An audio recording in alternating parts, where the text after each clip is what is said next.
Originally from the south side of Chicago, she now lives in San Diego, but pizza is still her love language. We should talk later. Please help me welcome Colette Carlson.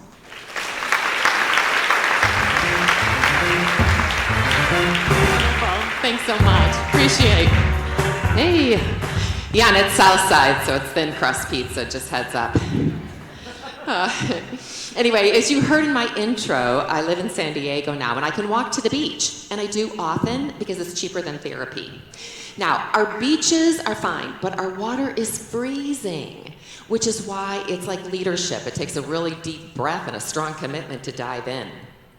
Also, when I read about a fellow San Diegan who got in that water every single day, I was hooked. Her name was Florence Chadwick. Have you heard of her? Florence was a long-distance swimmer. In fact, she was the first woman to swim the English Channel in both directions. And in 1952, she decided to take on another challenge. She was going to swim from Catalina Island to the California coast, 26 miles. Now, on that particular day, the water was freezing.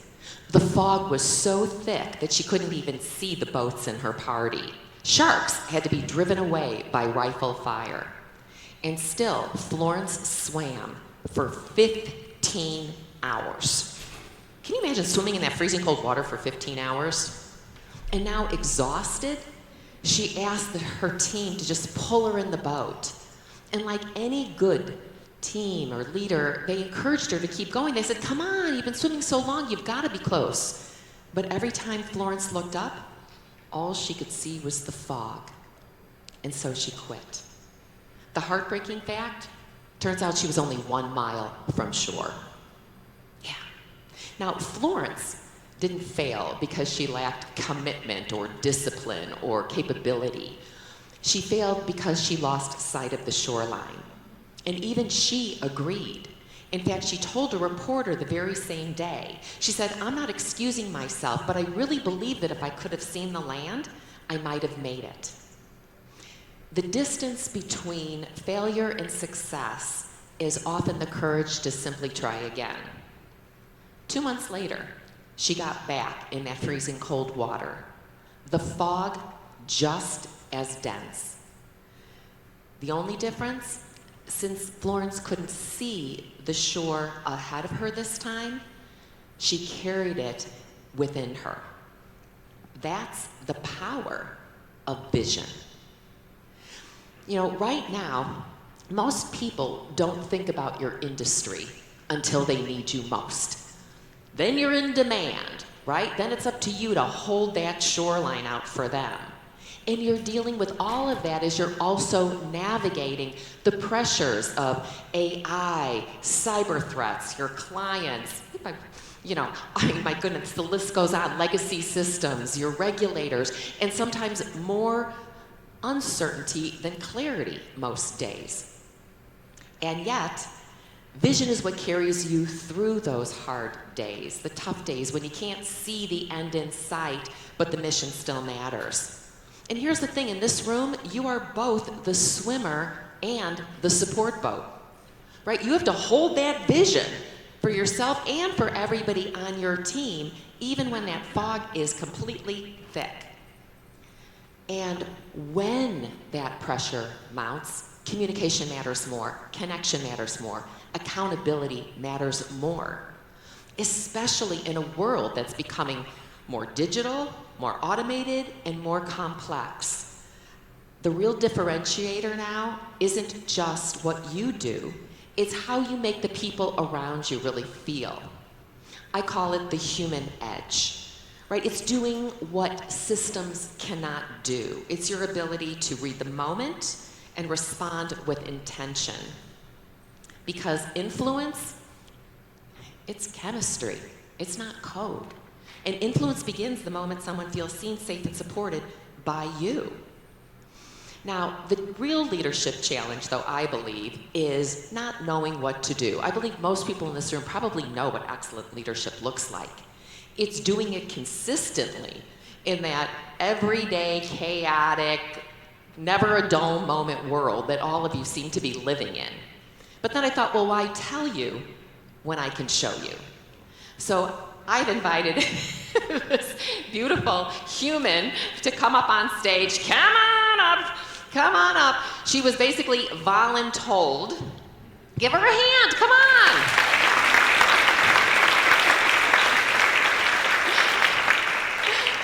And I want to call you Ilana, and I know that's wrong.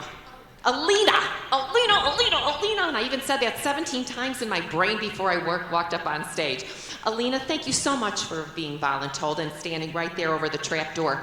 All right, now, for most of us, first thing in the morning, we are waking up to our smartphones. Isn't that true? Because time is money, we're feeling the pressure. How many of you are actually going to bed with your smartphones? Do you know that research shows 62% of people sleep with their smartphones? I have to tell you, I think there's better choices out there. Anyway, about now you're going to get a little exercise and right away before the day gets away. That's all the time you have. You're in the shower, you're out of the shower. About now, some of you are hearing, Mom, Dad. How many of you have children at home? Wow, how many of you had them come back home? Lucky you. And how many of you have four-legged children? Right, they need love, nurturing, trips to the vet. Anyone get roped into getting one? I promise I'll take care of it. Yeah, who's on poop patrol? You are. I know how this works, okay? Right? So now you're in the shower, right? You're out of the shower already, right? You got to get going, right? So you are driving to the office, and there's that guy that just cuts you off in traffic. But you know, but you know what? You're just going to take a deep breath because you're going to have a positive day and say to yourself, oh, he probably just has diarrhea. Okay, now, for most of us, first thing we get to the office, we are firing up our computers, aren't we? But guess what? You can't even get in because it's password changing day. That's right. You're locked out of another system, you know, so figure it out. Okay, and then, of course, the people I meet nowadays, no joke, they are wishing their email was spam. I wish it was spam, I could just delete it and go on with my life. It'd be so much better. All right, and now we don't have to mask up anymore, but some days, you know, you feel like you might as well be wearing this mask because by the time you get into your email, there is some drama. And you are going to be talking to people all day long. That's right, talking up a storm. And do any of you work with someone or have a vendor or a partner who just takes forever to get to the point? And then when they get there, there's still no point? But you know it is all about being a fabulous listener. That's right, leaders are listeners. Listen, oh, there we go. I'm gonna turn you around here so it stays on your head. Well, maybe not. There you go, listen up, okay. All right, that's how it works right now. Okay, and then it never stops, right? Because you've got training that you have to do because every person that walks in that thinks there's only a gap accounting is all there is, you have to be educating them. You can't stop listening. I mean, my goodness. Okay, and then now, of course, you have to jump on some Teams or Zoom call. And can I just say it's 2026. Learn where the mute button is. Do us all a favor, all right? Please, please, please. And then, of course, there's so many forms, right? There's all the state regulatory forms. Each state, different form, different regions, different form, 50 different ways to do it wrong, basically. Okay, and then you feel the pressure because you have to hit all your targets and goals and KPIs, that's right. Okay, and again, you go to meeting after meeting about when you're gonna meet again. Take a clipboard, makes you look official. All right, and then of course there's the legal department, right? They received your contract, it came back 75 pages now with footnotes, because what if that happens on a Sunday during leap year when the whole, satellite is down? They need to know that. Okay. And then, of course, you have to keep everybody excited on your team. And so you're like, come on, guys, I believe in you. We can do this. But inside, you're like, just get it done. Just hurry up and get it done. Okay. And then, of course, we have all of the cyber risk assessment, right? You guys have worked so hard to build out these systems, and then all it takes is one person, check here for your free card, and then it's all over. You're starting over. And speaking of that, you try so hard, you work with leaders to get a real budget to do what will actually work, but here, this is all you got. Give it back. Deal with your legacy system. That's right. All right, and it's a call from the auditor. He just has one quick clarification. Yeah, we know how that one works. All right. And then, of course, there's good old Excel, which you're expected to excel in until, of course, it freezes and lets you know who's really in charge. Right there in the file cabinet. Close it up. Okay. Oh my goodness, all right? And then of course, right, you're always on the hunt for more talent, and talent's getting harder to find. You have to do that. And then, my goodness, it's even just, what are the risks? Risk assessment this year, you never know. Keep it going. All right, and it really looks like you've got to constantly celebrate the people on your team. Yeah, go for it. Okay? And then there's always that one member that, you got a bone to pick with them, because getting what you need, my gosh, it takes forever to get those systems in place. And it doesn't stop, because of course, depending on where you're working, there's always the thermometer wars in the building, right? Because you have somebody over here who's freezing. Well, you got the perimenopausal woman over here sweating bullets. Well, that one's gonna take a while. Okay, oh, and then your phone's off the hook. It's your kid, they need something, get it going. All right, and about now, you're starting to feel just a little bit of stress. But no sweat. You picked up a stress ball at the conference. Yeah, maybe if you squeezed a little vodka martini popped out, that might be a stress ball. Okay, well, you've got way more to do, but you've got to go ahead and keep all your credentials up, right? Your CEU credits, so make sure you're doing your homework. And all right, and about now, some of you, you're finally making your way home, but you don't even get to go home because you have those kids. And those kids have a game. And where's your pom-poms? Because they're in there somewhere, and you have to show up, because nobody can have low self-esteem anymore, right? So as soon as you get done with the game, you finally make it home, and people are like, what's for dinner, right? And does that food just show up? No, you have to go out and buy the food, make the food, clean up after the food. And about now, then you get back online and clean up your emails at the end of the night. And about now, you're exhausted. You can't wait to crawl into bed, because you know that you get to wake up and do this all over again tomorrow. But guess what? Someone's waiting for you. Ba, ba, ba. Ba, ba, ba. Because we're all so excited at night. So I ask you, do you recognize this person? Give it up! You are wonderful. Absolutely wonderful. Okay. Yeah. Don't you just wish you could go and just dump it like that? But it's not how it works, right? Anyway, give her another hand, please. She was wonderful. Thank you so much.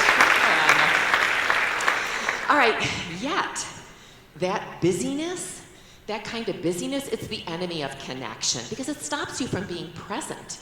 And when you're not present, you can't connect. And when you can't connect, you can't influence. And when you can't influence, people aren't going to trust you with the truth. And connection in today's world, it really isn't just a nice to have. It really is what separates, the teams that are able to deal with the change and pressure versus the ones that just simply unravel. It's a leader who gets the truth early versus a resignation letter late. Right? It's the partner firm that can retain those clients rather than having to start over each time. And so no one's getting more time. So really we have to learn how to be intentional with the time that we have. And especially when we're leading remotely. How many of you are still having quite a few remote teams out there? People that you're supporting and serving? Yeah, remotely. Look around. Well, here's the thing. When people don't have constant access to you anymore, they don't fill in the gaps with trust. They fill them in with assumptions. And assumptions multiply when people don't feel safe enough to speak up. And that is why psychological safety is so important, because the research continues to show that people perform better, right, when they feel safe enough to speak up, to ask questions, to really push back, to admit mistakes, and really have those deeper, sometimes darker conversations before those issues become crisis. And yet, check out this research from McKinsey. Only 26% of leaders are actually creating this kind of environment, which means that in most organizations, people are editing themselves. They're holding back. And in an industry like yours, that's silence, it's costly. I want you to know that everything that I'm going to talk about today with regard to the human edge it's really not about doing anything extraordinary. It's about doing those ordinary things extraordinarily well. And when you do, it makes a difference. So 3 things we're going to talk about: how to communicate through change, how to connect with intention, and lead with accountability. So let's start with the one that I feel everybody is dealing with mostly today, and that is communicating through change, because everyone's dealing with change, and not necessarily the fun kind. In fact, are any of you thinking that it would be a really nice change to not have to change, at least for a little while? But as singer Steven Tyler from the band Aerosmith used to belt out, dream on, because that's not life. Things are always changing, whether we want them to or not, because change is unpredictable, unstoppable, and messy, kind of like a toddler on a sugar rush. And here's the kicker. Due to technology, the pace of change has never been this fast, and it will never be this slow again. Man, drink that one in. So if we're waiting for a world where things will settle down, we're waiting for a world that no longer exists. And therefore, when you think about the fact that your teams are in the thick of change, whether their energy is pointing towards the mission or getting absorbed in fear and ambiguity, it really has everything to do with you and how you're communicating. Research continues to show that when it comes to change initiatives, the reason that they fail isn't only because of strategy or resources.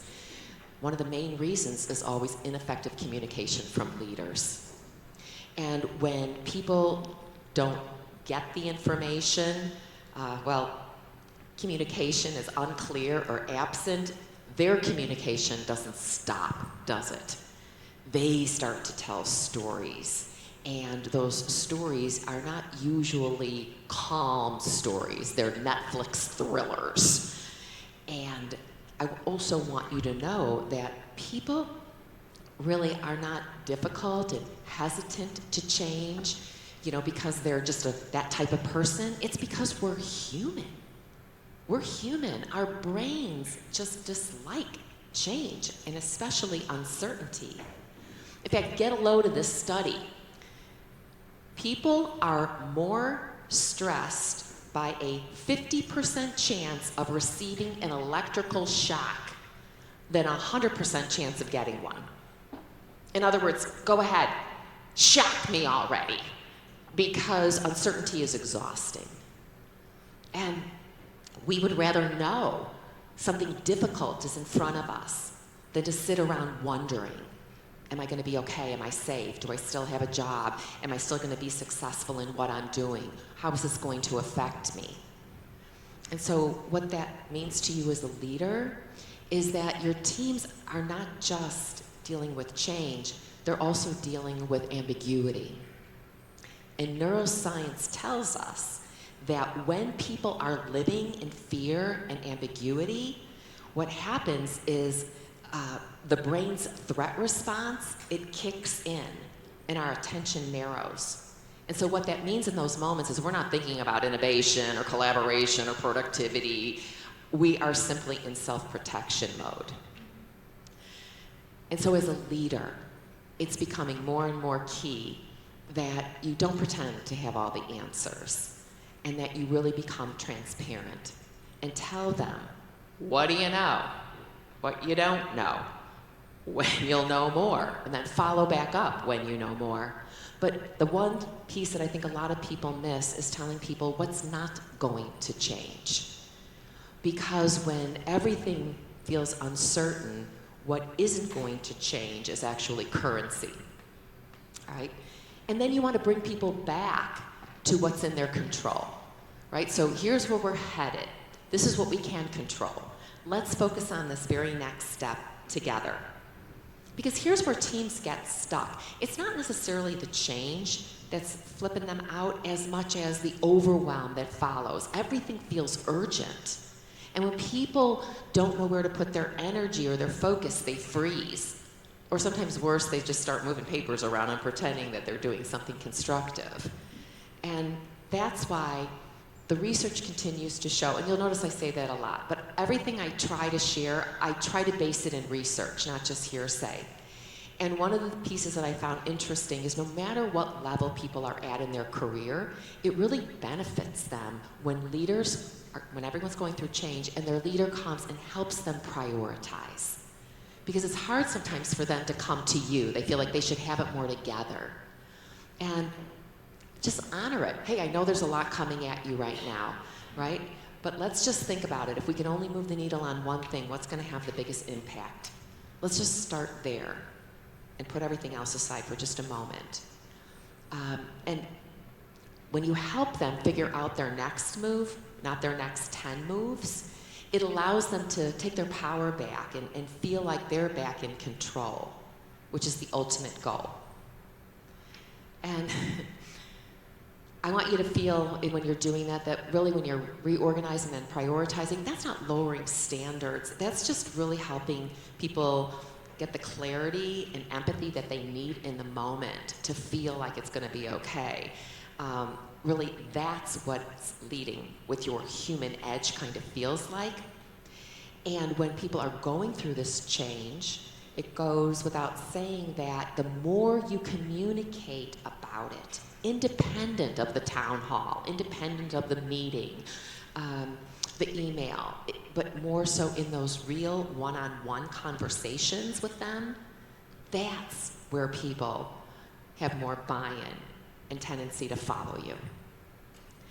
Now, with that said, we kind of have to turn the mirror on ourselves, because I think that before we can expect other people to change and adapt and grow and evolve and be flexible, we kind of have to take a look at ourselves and say, where am I maybe holding back a little bit here?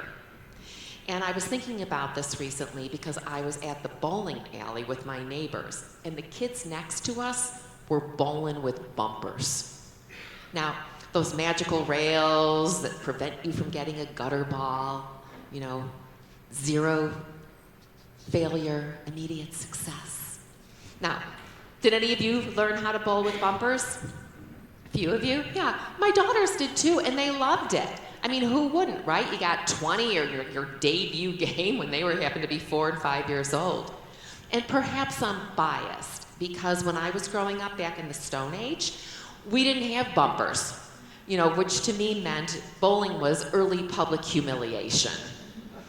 But here's the rub. Every time I turned to my daughters and I would say, hey, come on, let's put the bumpers down. Let's learn what a real game feels like here. I got serious pushback from them, especially my youngest, Casey.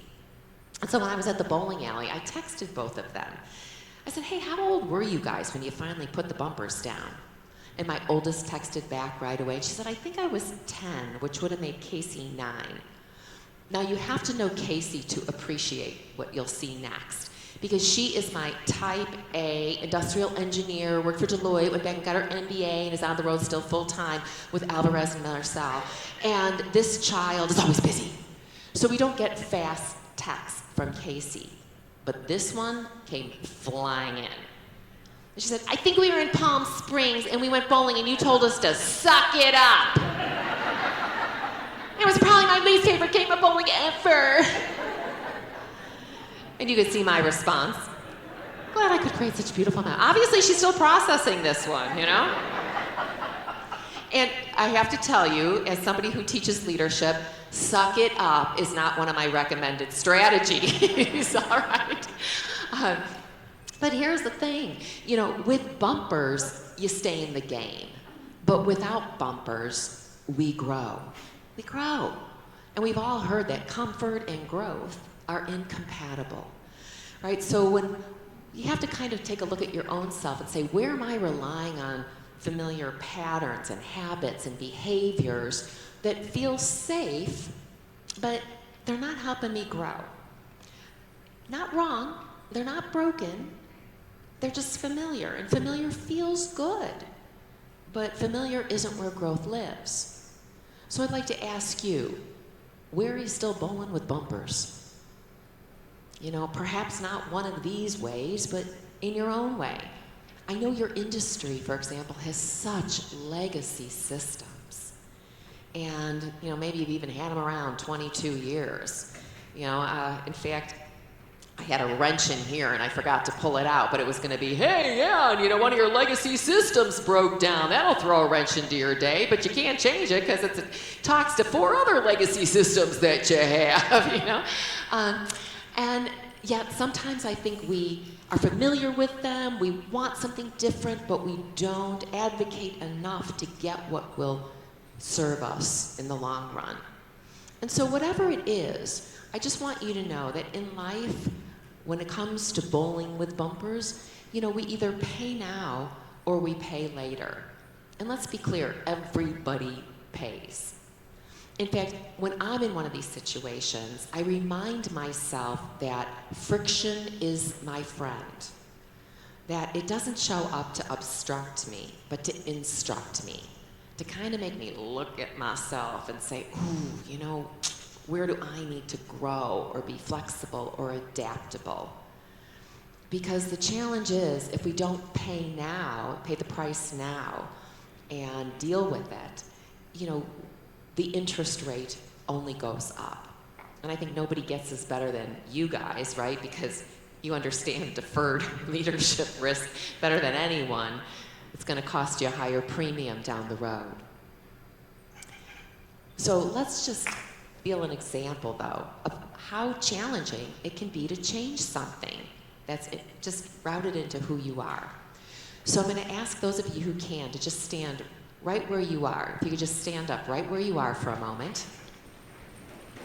And I'm putting 4 words up on the screen. Right, left, forward, backward. And so what I'm going to ask you to do is we're going to say these words out loud and proud together. But when you say the word right, you're going to take a baby step to the left. When you say left, you're going to take a baby step to the right. So does everyone understand the directions? All right, cool. So we're going to start at the count of 3. 1, 2, 3, begin. Right, left, forward, backward. I'm not hearing you. Right, left, forward, backward. All right, give yourselves a hand, but stay standing for just a moment. That was challenging, wasn't it? Yes, because you had to get off autopilot and completely think a new way. You had to be really intentional. And I just want you to know that when you introduce new change to your teams, this is what they feel like too. And so the more that we can communicate with clarity, the more likely they will receive it. And it will, they're fighting their own instinct to go back another way. So let's try it one more time, only this time we're going to do what it says. All right? If it says right, take a baby step to your right. We're going to begin again on the count of 3. 1, 2, 3, begin. Right, left, forward, backward, right, a left, forward, backward. Give yourselves a hand and have a seat. Because that is what clear communication sounds like to a person receiving it.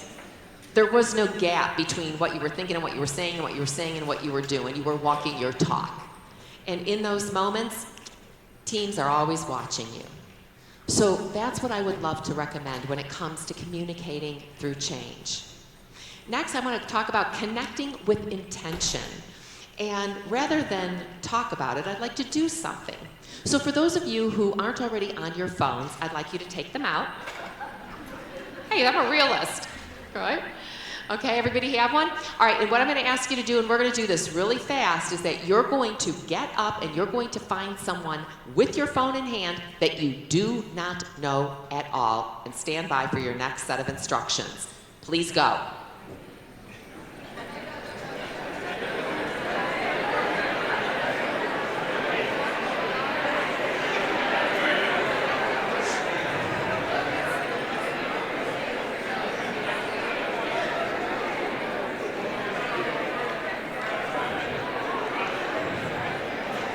If you're still looking for someone, raise your hand.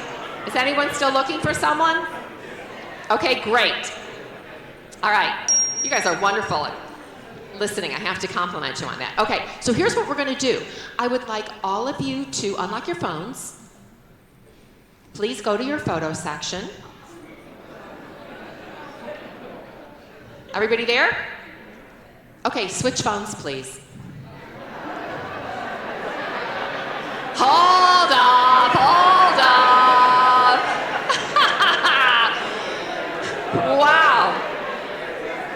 Some of you are so transparent and trusting. And the rest of you are like, delete, delete, delete. Okay, so anyone willing to admit they felt a little vulnerable right there? Yeah, exactly, because you have your life in your phone and you don't even know this person. But that's not the problem. That's the point. Because vulnerability is the start of connection and trust building, because it's about being real in a real moment when you don't really know the outcome of what's happening. And so that's where innovation and difficult conversations and collaboration and connection live. So let's build a little bit of that trust, right? Because trust is key to everything.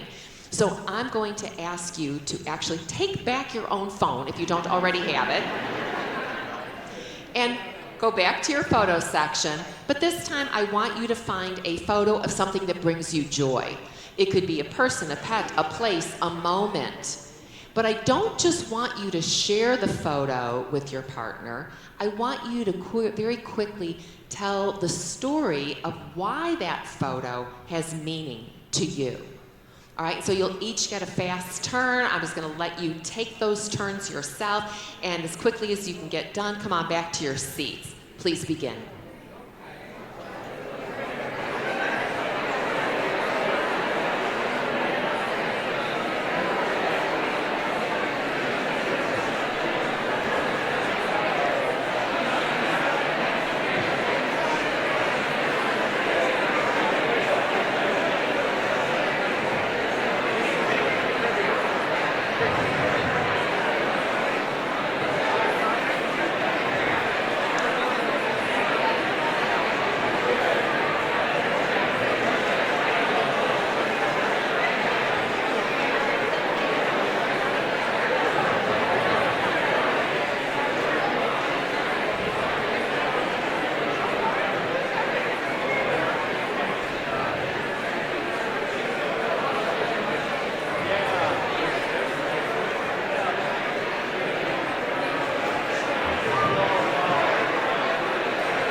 Okay, if you could start wrapping up your stories and coming on back.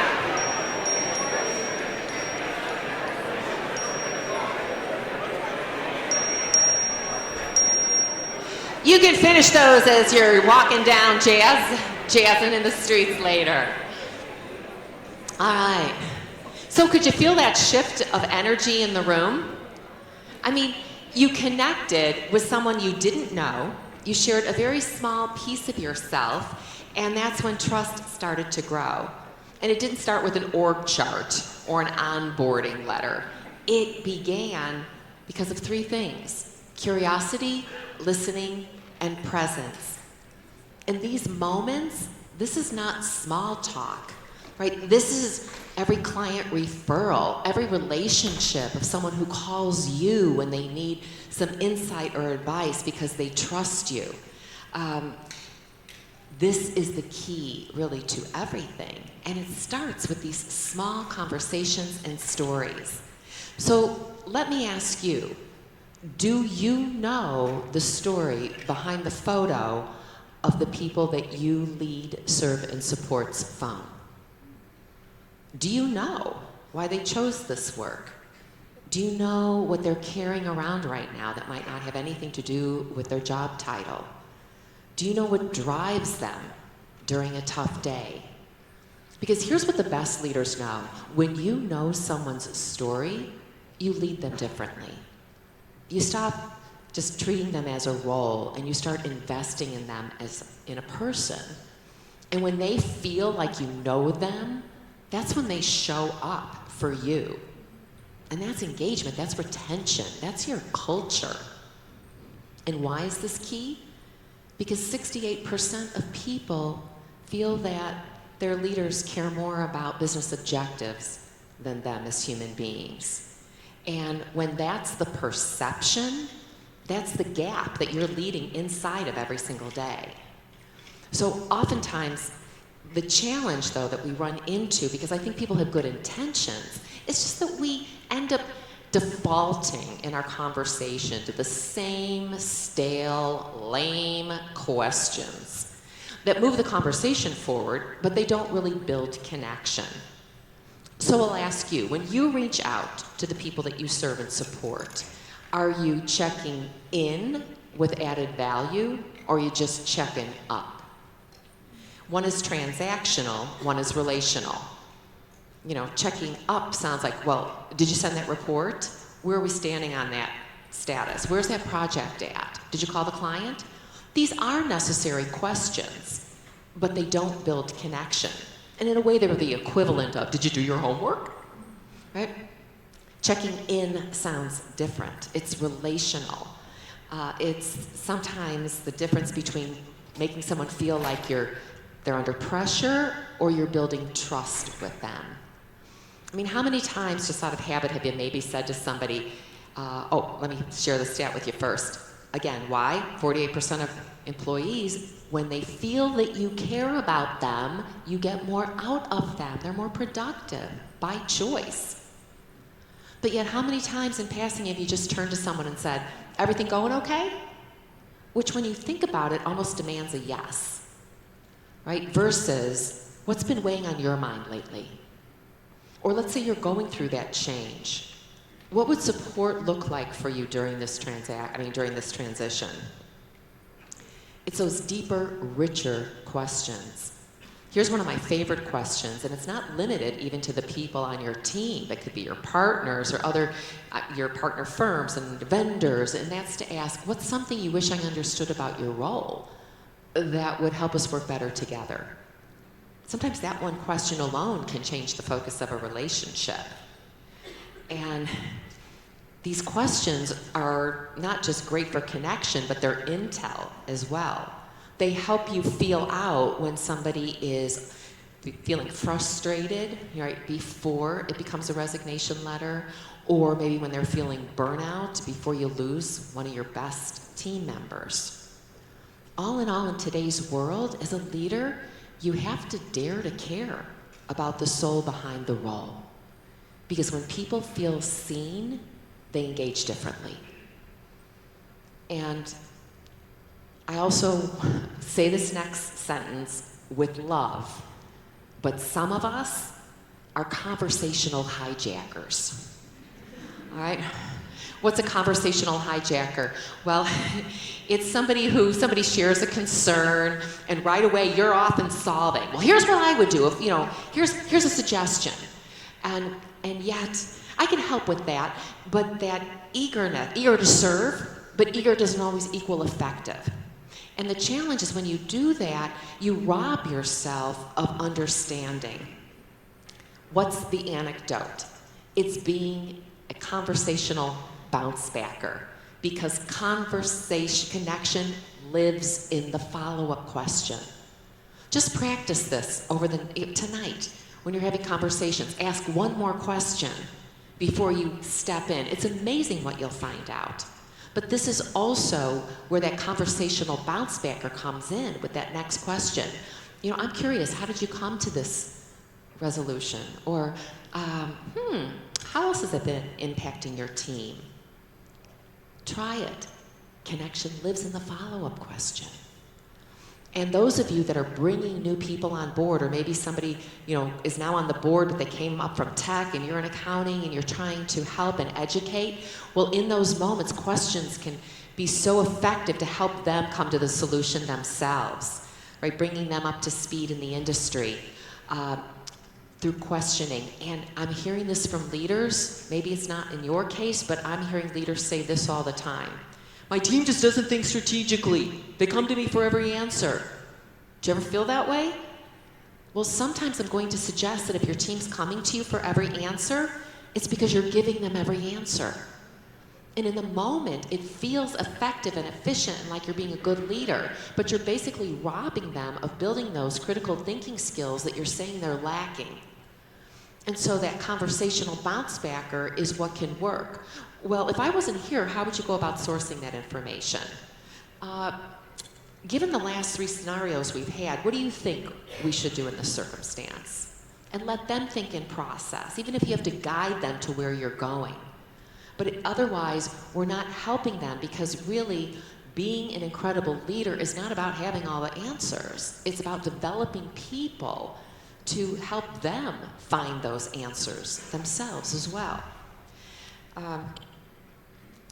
Sometimes people say to me, but Colette, I just don't have the time to do that. But my theory is you're going to spend the time one way or the other, right? You can pay now with a conversation, or you can pay later when there's fallout because there's a major mistake, or all of a sudden you're replacing somebody's job because they left. So I'm going to encourage you to just invest those moments, to be that bounce backer. That's connecting with intention. And the third piece is to lead with accountability. And this is kind of where it all comes together. And I smile when I share some of these stories next, because all of these accountability lessons I didn't learn through a book or a seminar. I learned them in random places. In fact, the very first one I'm going to share with you, I learned in a hotel bathroom in Fort Worth, Texas. Yep, let me set the scene.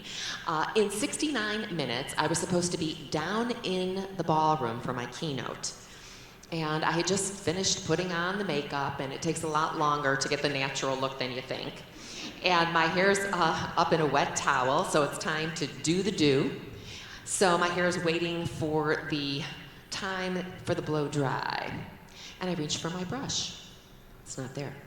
I rifled through my suitcase. Not there. Now, for some of you, this is just a minor inconvenience. You have that kind of hair you can just kind of blow dry with your fingers, and you end up looking sensational. You are not my people. All right? For me, this is like Serena Williams without her racket. All right? Harry Potter without his wand. You with your phone at 1% and no charger in sight. Right? I mean, if my hair is left to its own devices, it just lays there looking like it's trying to do something. And normally I could care less. I would just make a joke about it and move on. But not this day, because in 67 minutes, there was a VIP meet and greet, a photo shoot, and they were filming a 3-camera shot. All right, so I pick up the phone and I call down. Hello, this is Matt at your service. I'm like, hi Matt, my name's Colette. I need a hairbrush, and right now I'll take anything you have out of Lost and Found.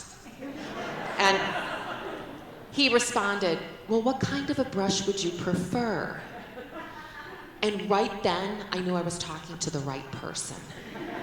Because he was already thinking. And he said, well, you know what, let me check around the property and I will circle back. Please share your cell phone with me. I will stay in touch. So 3 minutes later, I get a text. No brushes on property, going off site.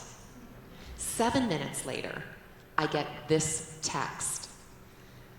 6 hairbrushes laying on a drugstore floor, which basically means that Matt is now having a photo shoot on behalf of my hair.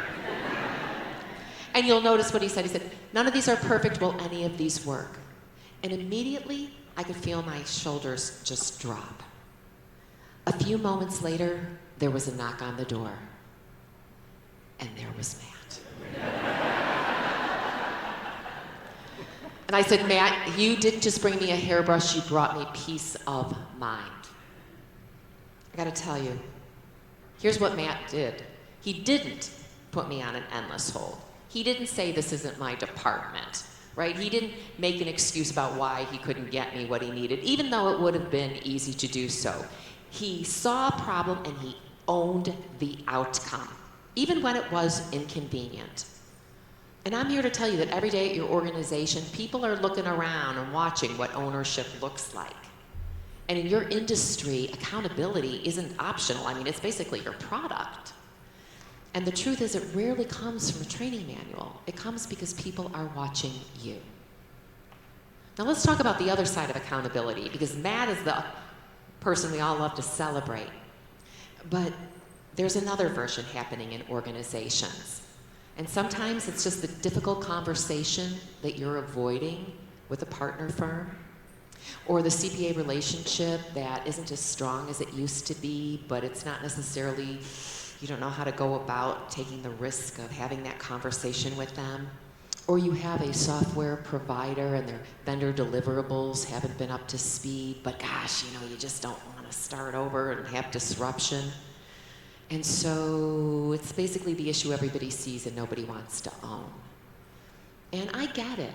I mean, you're busy, you're short-staffed, you're stretched. And so it's too easy sometimes to say, you know what, I'll deal with that when things slow down. But they never do. And so the challenge is that conversation that you're avoiding that feels like conflict, it's really a leadership opportunity.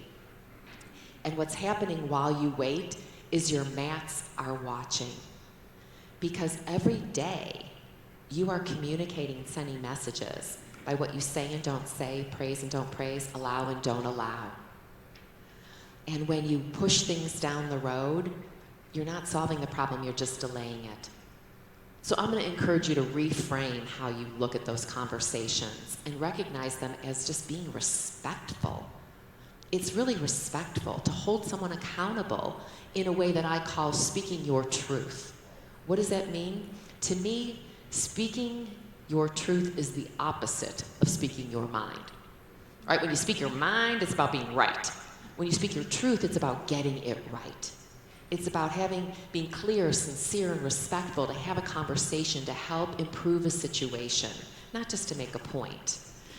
And sometimes we just got to get into it, right? So can we grab 15 minutes, right, so that we can talk through something so we can stay aligned?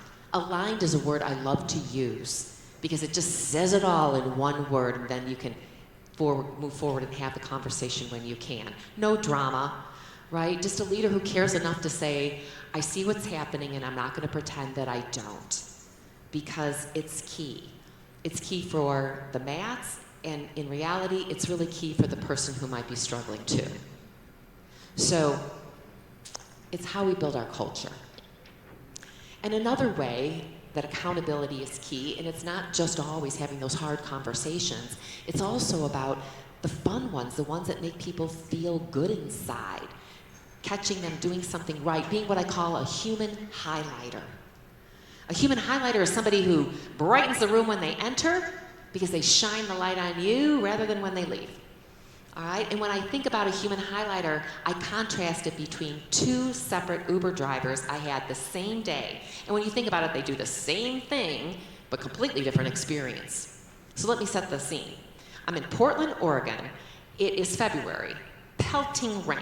I'm standing outside of the convention center waiting for my Uber to take me to the airport. Here it comes. You can see I schlep a lot of stuff. So I go out there, and when I get near the car, the trunk pops. Now, I am no princess. I am more than happy to put my own bags in the trunk. However, at that time, I had what's called a frozen shoulder. And if you don't know what it is, it's pretty much what it sounds like. You're basically a T-Rex with better fashion sense, okay? So I had to run around, and I'm like, excuse me, sir, but I need some help. And this guy gave me a look. Who is teenagers? Okay, if you do, you know the look. I mean, the way this guy dragged himself out of the car, you would have thought that I asked him to deliver my baby right there in the rain. You know, C-section. Anyway, I crawl in the car, and it reeked of cigarette smoke and enough pineapple air fresheners for a Hawaiian gift stand. It was messy, but you know what? I don't know this man's story. I do not know what kind of a life he has led or what has led up to this moment. So I decided to stop being Judge Judy for a minute and try to genuinely connect. So I said, so what do you like most about living in Portland? Got nothing back. And that happens sometimes, right? Even if we do our best to connect, some people just aren't interested. Now, in fairness, he did his job. He got me from point A to point B, alive, barely, as in he did the bare minimum. Now contrast that later that evening when I landed in chilly Philly. It was icicle freezing. The rest of me was now as frozen as my shoulder. I'm standing on the curb, waiting. Here comes my Uber.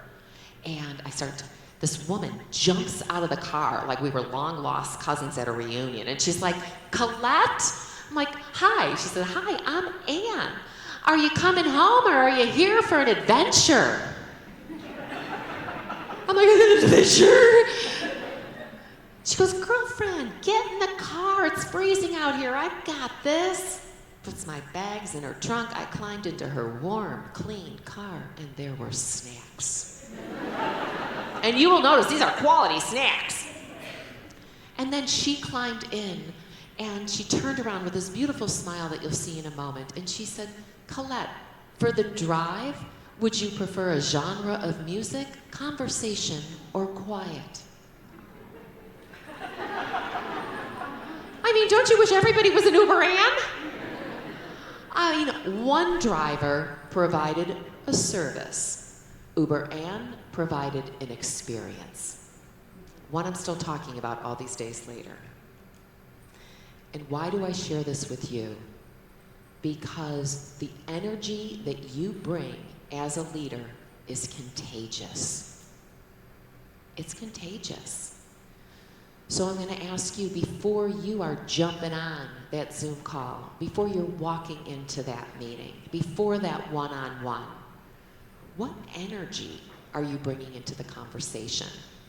Because whether it's chaos or calm, focus or frenzy, people are feeling it. Now, when I think about a human highlighter, I can't help but think of my very first supervisor out of college. Her name was Ann Trejo. Ann stood 6 feet tall in heels, and I mean without heels. She had fiery red hair, and Ann was a marvel at catching us doing something right and letting us know. And it was never generic or smarmy. Well, I remember one time I happened to be on the phone, and it was a challenging call. And I hung up, and there was Ann in front of me, and she said, Colette, I would like to compliment you on what sounded like a really difficult call. You kept your calm and composure, and it's because of that ability to do so that our clients continue to work with us. Well done. And she didn't just do it to me. She did it to everybody. Ann would never introduce you in a normal way. She'd always be like, John, I'd like you to meet Colette. Colette single-handedly changed our company newsletter, added additional columns, and our readership has gone up by 20%. I'd like you to meet her. She did this every time. And when I was leaving her department 3 years later, I said to her, hey, Ann, I've been watching you. You're so good at this. Any suggestions, any tips you could share with me? And she said, yes. Colette, first of all, you have to have a system. Because if you don't have a system, you're going to get too busy and you're going to forget to do this. She goes, mine's simple. I just write your name down, one of your names down on my calendar every day.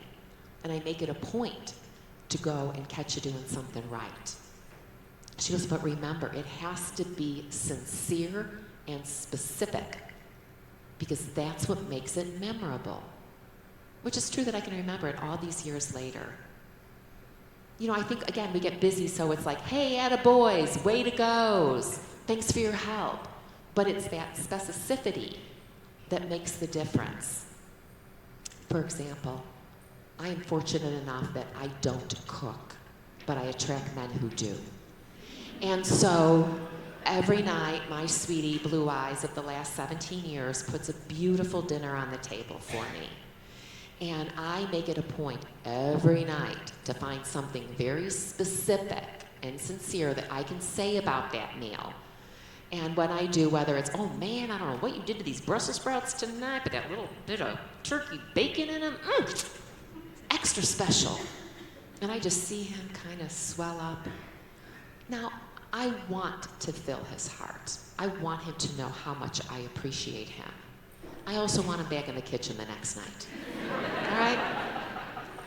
So this stuff that I'm talking about, bring it home. But at work, the research continues to show that employees who feel seen and recognized by us, man, they put more effort in. And just the opposite is true. People who don't feel a sense of belonging, they are 12 times more likely to be disengaged and 5 times more likely to be currently looking for a new job, according to the most recent Gallup information. So it does matter. This is how we create connected cultures. Now, I am a bit of an overachiever, so I would love to put up a QR code, and if you want, please take a photo of it and go and download all of my bonus resources. There's probably 12 in there, everything from a leadership assessment to conversation so you can have difficult conversations like the actual words. I've got 100 powerful questions to ask your team. Just go grab as much as you can, please. And it also gives you a chance to give me feedback independent of what you're going to do on the other app as well, which I'll share back with you, okay? But look, you guys have been together for almost over 2.5 days now. And I, again, would just like to, one more time, say thank you to the IASA team exchange that created such a beautiful opportunity for all of you here to learn. But now, it's all about you and what you're going to put into action. And I will also bet that the people that you met over dinner, in the hallways, in some of your breakout sessions, or maybe walking down the street tonight, these are the connections that you need to nurture. Because it's too easy to say, oh yeah, let's stay in touch, and then not. But even if you just quarterly put in a tickler system or something to text, reach out, find out, these relationships will carry you through life.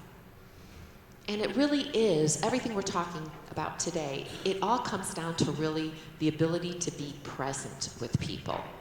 And so I'd like to close with a story about my father that I think just kind of ties it all in a bow. And my dad, his life was severely impacted when he was captured in the Battle of the Bulge in World War II and became a prisoner of war.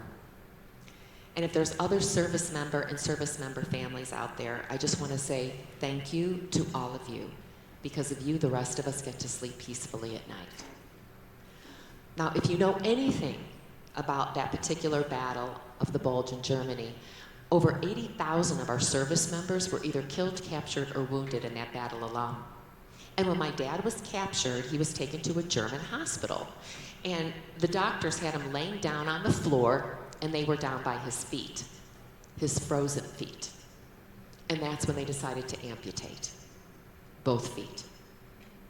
Now, I don't know about you, but that's some buzzkill news, especially because my father, right before he had enlisted in the Army, he had just received both a full-ride basketball and football scholarship to 2 different colleges.